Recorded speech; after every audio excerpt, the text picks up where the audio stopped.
Gisela Anastasia mengatakan bahwa dia sudah meminta izin kepada kekasihnya, Wijin, untuk mengisi program kecantikan di Kui Entertainment.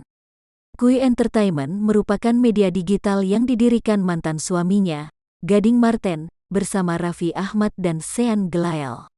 Gisela Anastasia menuturkan bahwa saat diminta menjadi pembawa acara di Kui Entertainment, Wijin berada di sampingnya. Saat itu juga, sapaan Gisela Anastasia minta izin bekerja kepada kekasihnya tersebut. Jadi pas ditelepon, ya pas ada Wijin di sebelah.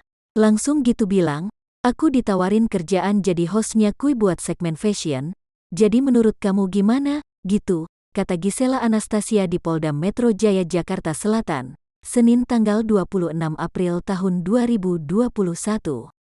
Terus dia bilang, ya ambil aja kalau emang namanya pekerjaan mah. Kesempatan kan, gitu, ujarnya.